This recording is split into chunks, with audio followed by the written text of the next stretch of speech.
तो गुरु कल की मूवी का सेकंड ट्रेलर आया है जो कि इस मूवी की हाइप और भी बढ़ा चुका है। तो और क्या नया देखने को मिला इस ट्रेलर में बात करेंगे इसी पर। तो लेट्स स्टार्ट।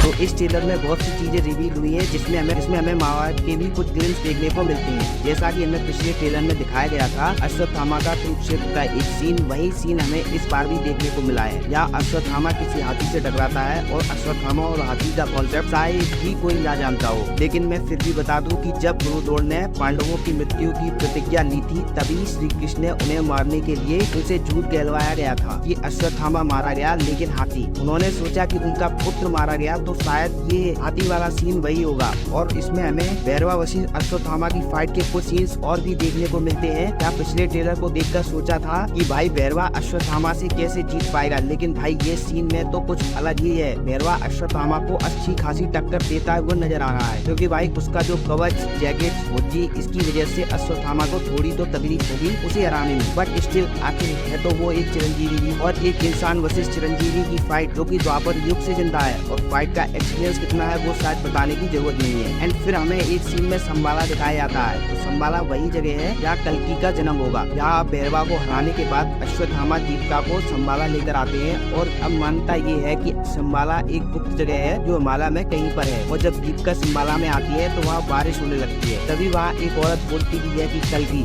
इसका सीधा सीधा रेफरेंस है कि कल जो कि सुमति के पेट में है वो ही भगवान है। और संबाला में वो लोग रहते हैं जो कि यास्मीन के विरोध में है, मतलब कि एक तरह से इनको हम योद्धा भी कह सकते हैं जो कि अधर्म के विरुद्ध है और धर्म के साथ खड़े हुए हैं। जहाँ हमें एक सीन में दिखाया जाता है कि यास्मीन के विरोध में कुछ लोग खड़े हैं और वहाँ अभी भी भगवान की पूजा होती है, मंदिर भी देखने को मिलती है। यहाँ अभी बात करें अश्वत्थामा पर, तो ट्रेलर को देखकर इतना तो समझ में आ गया कि इसमें हमें महाभारत की फिल्म्स देखने को मिलेंगी, जिसमें हमें अश्वत्थामा के बारे में बताया जाएगा आखिर उनकी मणि उनको वापस कैसे मिल गई। क्योंकि जहाँ हम एक सीन में देखते हैं कि अश्वत्थामा अपने माथे पर कपड़ा लगाए हुए है जहाँ से खून निकल रहा है, और फिर दूसरे सीन में उनके माथे पर वो मणि होती है जो कि श्री कृष्ण ने उनसे ले ली थी। एंड फिर फाइनली हमें सुप्रीम यास्कीन देखने को मिलता है जो कि भाई सेज ऑफ सिक्स पैक को शायद यूज कर रहा है। अब जिन्होंने नारुतो देखा होगा वो यास्कीन के उन वर्ड्स को देखकर समझ गया होगा। क्या जोक्स अपार्ट, तो इस बंदे का टाइम हो चुका है क्योंकि ये कल्कि की पावर्स को हैंडल नहीं कर पा रहा है। और अगर आपने गौर से देखा हो तो साइड में हमें दो बॉडीज भी देखने को मिलती है जो कि ये यूज करेगा, लेकिन ये उस शरीर की तलाश में है जो उसे अपनी पावर्स के साथ बिल्कुल ऊपर तक पहुंचा सके। और ये पावर उसे एक नवजात शिशु में मिलेगी, क्योंकि वो पावर के साथ जन्म लेगा तो वो उसे यूज भी कर पाएगा। तो इस पर आपका क्या ओपिनियन है कमेंट बॉक्स में जरूर बताएं, और अगर वीडियो अच्छा लगा हो तो लाइक करें।